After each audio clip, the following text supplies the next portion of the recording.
RSS ಕಾರ್ಯಕ್ರಮದಲ್ಲಿ ರಾಷ್ಟ್ರಧ್ವಜ ಯಾಕಿಲ್ಲ ಅನ್ನುವ ಪ್ರಶ್ನೆ, ಅದಕ್ಕೂ ಕೂಡ ಟೀಕಾಕಾರರಿಗೆ ಸ್ಪಷ್ಟವಾಗಿ ಪ್ರತಿಕ್ರಿಯಿಸಿದ್ದಾರೆ ಮೋಹನ್ ಭಾಗವತ್. ರಾಷ್ಟ್ರಧ್ವಜ ಯಾಕಿಲ್ಲ ಅಂತ, ನಮ್ಮ ವೈಭವದ ಸಂಸ್ಕೃತಿಗೆ ಒಂದು ಶಾಶ್ವತ ಚಿಹ್ನೆ ಬೇಕಿತ್ತು. ರಾಷ್ಟ್ರತ್ವ, ಹಿಂದುತ್ವ ಎಲ್ಲವನ್ನೂ ಒಳಗೊಂಡ ಒಂದು ಶಾಶ್ವತ ಚಿಹ್ನೆ ಬೇಕಿತ್ತು. ಅದು ಭಗವಾ ಧ್ವಜ ಅನ್ನೋದರಲ್ಲಿ ಯಾವುದೇ ಅನುಮಾನವಿಲ್ಲ. ಭಗವಾ ಧ್ವಜವನ್ನ ಗುರು ಎಂಬ ಭಾವನೆಯಿಂದ ಸ್ವೀಕರಿಸಲಾಗಿದೆ. ರಾಷ್ಟ್ರಧ್ವಜದ ಬಗ್ಗೆ 1933ರಲ್ಲಿ ಮೊದಲ ಬಾರಿಗೆ ನಿರ್ಧರಿಸಲಾಯಿತು. ಸಾಂಪ್ರದಾಯಿಕ ಭಗವಾ ಸ್ವತಂತ್ರ ಭಾರತದ ಧ್ವಜ ಅಂತ ತೀರ್ಮಾನ ಮಾಡಲಾಗಿತ್ತು. ಧ್ವಜ ಸಮಿತಿ ಇದನ್ನ ಒಕ್ಕೊರಲಿಂದ ನಿರ್ಧಾರ ಮಾಡಿತ್ತು. ಆದರೆ ಗಾಂಧೀಜಿ ಮಧ್ಯಪ್ರವೇಶಿಸಿ ಭಗವಾ ಧ್ವಜದ ಮೇಲೆ ತ್ರಿವರ್ಣ ಇರಲಿ ಅಂತ ಹೇಳಿದರು. ಮೊದಲಿನಿಂದಾನೂ ಆರ್ಎಸ್ಎಸ್ನ ಧ್ವಜ ಭಗವಾನೇ ಇದ್ದಿದ್ದು 1925ರಿಂದ. ರಾಷ್ಟ್ರಧ್ವಜವನ್ನ ಆ ನಂತರ 33ರಲ್ಲಿ ನಿರ್ಧಾರ ಮಾಡಲಾಯಿತು. ಆಗ್ಲೂ ಕೂಡ ಧ್ವಜ ಸಮಿತಿ ಭಗವಾ ಧ್ವಜವನ್ನೇ ನಿರ್ಧಾರ ಮಾಡಿತ್ತು. ಗಾಂಧೀಜಿ ಮಧ್ಯಪ್ರವೇಶಿಸಿ ಇದಕ್ಕೆ ತ್ರಿವರ್ಣ ಇರಲಿ ಅಂತ ಹೇಳಿದರು. ಸರಿ, ಅದೇ ಸ್ವತಂತ್ರ ಭಾರತದ ಧ್ವಜ permanent symbol of our glorious culture, Rashtrattva, all these things, Hinduness. That is Bhagavad Gita, undoubtedly. Everywhere, even now. So that Bhagavad Gita was taken as a guru. Flag, national flag, was first decided in 1933. And the flag committee unanimously recommended the traditional Bhagwa to be the flag of Swatantra Bharat. But then Gandhiji intervened and for some reason he said 3 colors on the top Bhagwa. Okay, it will be flag of the Sarvabhauma Samprabhu Satta of Swatantra Bharat. We call it Rashtraಧ್ವಜ, national flag. Since its creation, Sangha has always stood by, respected, offered tributes and protected this Tiranga Dhwaj. So there should. RSS ಕಾರ್ಯಕ್ರಮದಲ್ಲಿ ರಾಷ್ಟ್ರಧ್ವಜ ಯಾಕಿಲ್ಲ ಅನ್ನುವ ಪ್ರಶ್ನೆ, ಅದಕ್ಕೂ ಕೂಡ ಟೀಕಾಕಾರರಿಗೆ ಸ್ಪಷ್ಟವಾಗಿ ಪ್ರತಿಕ್ರಿಯಿಸಿದ್ದಾರೆ ಮೋಹನ್ ಭಾಗವತ್. ರಾಷ್ಟ್ರಧ್ವಜ ಯಾಕಿಲ್ಲ ಅಂತ, ನಮ್ಮ ವೈಭವದ ಸಂಸ್ಕೃತಿಗೆ ಒಂದು ಶಾಶ್ವತ ಚಿಹ್ನೆ ಬೇಕಿತ್ತು.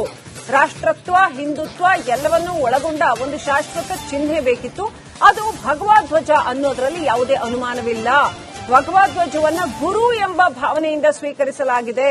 ರಾಷ್ಟ್ರಧ್ವಜದ ಬಗ್ಗೆ 1933ರಲ್ಲಿ ಮೊದಲ ಬಾರಿಗೆ ನಿರ್ಧರಿಸಲಾಯಿತು. ಸಾಂಪ್ರದಾಯಿಕ ಭಗವಾ ಸ್ವತಂತ್ರ ಭಾರತದ ಧ್ವಜ ಅಂತ ತೀರ್ಮಾನ ಮಾಡಲಾಗಿತ್ತು. ಧ್ವಜ ಸಮಿತಿ ಇದನ್ನ ಒಕ್ಕೊರಲಿಂದ ನಿರ್ಧಾರ ಮಾಡಿತ್ತು. ಆದರೆ ಗಾಂಧೀಜಿ ಮಧ್ಯಪ್ರವೇಶಿಸಿ ಭಗವಾ ಧ್ವಜದ ಮೇಲೆ ತ್ರಿವರ್ಣ ಇರಲಿ ಅಂತ ಹೇಳಿದರು. ಮೊದಲಿನಿಂದಾನೂ ಆರ್ಎಸ್ಎಸ್ನ ಧ್ವಜ ಭಗವಾನೇ ಇದ್ದಿದ್ದು 1925ರಿಂದ.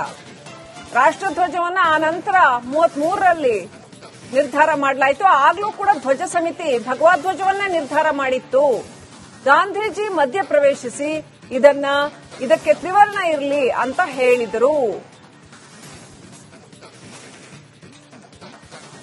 ಸರಿ, ಅದೇ ಸ್ವತಂತ್ರ ಭಾರತದ ಧ್ವಜ permanent symbol of our glorious culture, Rashtrattva, all these things, Hinduness. That is Bhagavad Gita, undoubtedly. Everywhere, even now. So that Bhagavad Gita was taken as a guru. Flag, national flag, was first decided in 1933.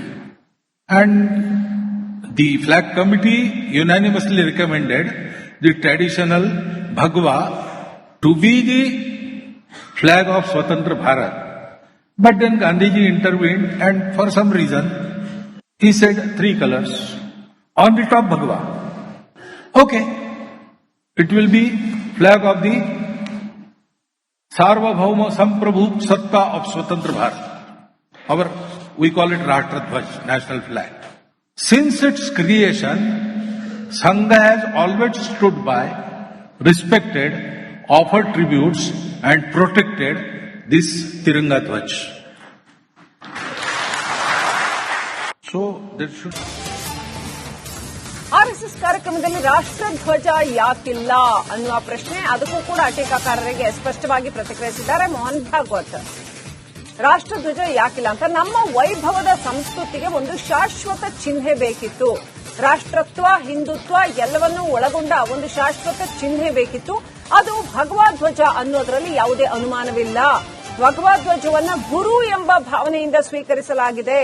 ರಾಷ್ಟ್ರಧ್ವಜದ ಬಗ್ಗೆ 1933ರಲ್ಲಿ ಮೊದಲ ಬಾರಿಗೆ ನಿರ್ಧರಿಸಲಾಯಿತು. ಸಾಂಪ್ರದಾಯಿಕ ಭಗವಾ ಸ್ವತಂತ್ರ ಭಾರತದ ಧ್ವಜ ಅಂತ ತೀರ್ಮಾನ ಮಾಡಲಾಗಿತ್ತು. ಧ್ವಜ ಸಮಿತಿ ಇದನ್ನ ಒಕ್ಕೊರಲಿಂದ ನಿರ್ಧಾರ ಮಾಡಿತ್ತು. ಆದರೆ ಗಾಂಧೀಜಿ ಮಧ್ಯಪ್ರವೇಶಿಸಿ ಭಗವಾ ಧ್ವಜದ ಮೇಲೆ ತ್ರಿವರ್ಣ ಇರಲಿ ಅಂತ ಹೇಳಿದರು. ಮೊದಲಿನಿಂದಾನೂ ಆರ್ಎಸ್ಎಸ್ನ ಧ್ವಜ ಭಗವಾನೇ ಇದ್ದಿದ್ದು 1925ರಿಂದ. ರಾಷ್ಟ್ರಧ್ವಜವನ್ನ ಆ ನಂತರ 33ರಲ್ಲಿ ನಿರ್ಧಾರ ಮಾಡಲಾಯಿತು. ಆಗ್ಲೂ ಕೂಡ ಧ್ವಜ ಸಮಿತಿ ಭಗವಾ ಧ್ವಜವನ್ನೇ ನಿರ್ಧಾರ ಮಾಡಿತ್ತು. ಗಾಂಧೀಜಿ ಮಧ್ಯಪ್ರವೇಶಿಸಿ ಇದಕ್ಕೆ ತ್ರಿವರ್ಣ ಇರಲಿ ಅಂತ ಹೇಳಿದರು. ಸರಿ, ಅದೇ ಸ್ವತಂತ್ರ ಭಾರತದ ಧ್ವಜ permanent symbol of our glorious culture, Rashtrattva, all these things, Hinduness. That is Bhagavad Gita, undoubtedly. Everywhere, even now. So that Bhagavad Gita was taken as a guru. Flag, national flag, was first decided in 1933. And the flag committee unanimously recommended the traditional Bhagwa to be the flag of Swatantra Bharat. But then Gandhiji intervened and for some reason he said 3 colors on the top Bhagwa. Okay, it will be flag of the Sarvabhauma Samprabhu Satta of Swatantra Bharat. We call it Rashtraಧ್ವಜ, national flag. Since its creation, Sangha has always stood by, respected, offered tributes and protected this Tiranga Dhwaj. So there should. RSS ಕಾರ್ಯಕ್ರಮದಲ್ಲಿ ರಾಷ್ಟ್ರಧ್ವಜ ಯಾಕಿಲ್ಲ ಅನ್ನುವ ಪ್ರಶ್ನೆ, ಅದಕ್ಕೂ ಕೂಡ ಟೀಕಾಕಾರರಿಗೆ ಸ್ಪಷ್ಟವಾಗಿ ಪ್ರತಿಕ್ರಿಯಿಸಿದ್ದಾರೆ ಮೋಹನ್ ಭಾಗವತ್. ರಾಷ್ಟ್ರಧ್ವಜ ಯಾಕಿಲ್ಲ ಅಂತ ನಮ್ಮ ವೈಭವದ ಸಂಸ್ಕೃತಿಗೆ ಒಂದು ಶಾಶ್ವತ ಚಿಹ್ನೆ ಬೇಕಿತ್ತು. ರಾಷ್ಟ್ರತ್ವ, ಹಿಂದುತ್ವ ಎಲ್ಲವನ್ನೂ ಒಳಗೊಂಡ ಒಂದು ಶಾಶ್ವತ ಚಿಹ್ನೆ ಬೇಕಿತ್ತು. ಅದು ಭಗವಾ ಧ್ವಜ ಅನ್ನೋದರಲ್ಲಿ ಯಾವುದೇ ಅನುಮಾನವಿಲ್ಲ. ಭಗವಾ ಧ್ವಜವನ್ನ ಗುರು ಎಂಬ ಭಾವನೆಯಿಂದ ಸ್ವೀಕರಿಸಲಾಗಿದೆ. ರಾಷ್ಟ್ರಧ್ವಜದ ಬಗ್ಗೆ 1933ರಲ್ಲಿ ಮೊದಲ ಬಾರಿಗೆ ನಿರ್ಧರಿಸಲಾಯಿತು. ಸಾಂಪ್ರದಾಯಿಕ ಭಗವಾ ಸ್ವತಂತ್ರ ಭಾರತದ ಧ್ವಜ ಅಂತ ತೀರ್ಮಾನ ಮಾಡಲಾಗಿತ್ತು. ಧ್ವಜ ಸಮಿತಿ ಇದನ್ನ ಒಕ್ಕೊರಲಿಂದ ನಿರ್ಧಾರ ಮಾಡಿತ್ತು. ಆದರೆ ಗಾಂಧೀಜಿ ಮಧ್ಯಪ್ರವೇಶಿಸಿ ಭಗವಾ ಧ್ವಜದ ಮೇಲೆ ತ್ರಿವರ್ಣ ಇರಲಿ ಅಂತ ಹೇಳಿದರು. ಮೊದಲಿನಿಂದಾನೂ ಆರ್ಎಸ್ಎಸ್ನ ಧ್ವಜ ಭಗವಾನೇ ಇದ್ದಿದ್ದು 1925ರಿಂದ. ರಾಷ್ಟ್ರಧ್ವಜವನ್ನ ಆ ನಂತರ 33ರಲ್ಲಿ ನಿರ್ಧಾರ ಮಾಡಲಾಯಿತು. ಆಗ್ಲೂ ಕೂಡ ಧ್ವಜ ಸಮಿತಿ ಭಗವಾ ಧ್ವಜವನ್ನೇ ನಿರ್ಧಾರ ಮಾಡಿತ್ತು. ಗಾಂಧೀಜಿ ಮಧ್ಯಪ್ರವೇಶಿಸಿ ಇದಕ್ಕೆ ತ್ರಿವರ್ಣ ಇರಲಿ ಅಂತ ಹೇಳಿದರು. ಸರಿ, ಅದೇ ಸ್ವತಂತ್ರ ಭಾರತದ ಧ್ವಜ permanent symbol of our glorious culture, Rashtrattva, all these things, Hinduness. That is Bhagavad Gita, undoubtedly. Everywhere, even now. So that Bhagavad Gita was taken as a guru. Flag, national flag, was first decided in 1933. And the flag committee unanimously recommended the traditional Bhagwa to be the flag of Swatantra Bharat. But then Gandhiji intervened and for some reason he said 3 colors on the top Bhagwa. Okay, it will be flag of the Sarvabhauma Samprabhu Satta of Swatantra Bharat. We call it Rashtraಧ್ವಜ, national flag. Since its creation, Sangha has always stood by, respected, offered tributes and protected this Tiranga Dhwaj.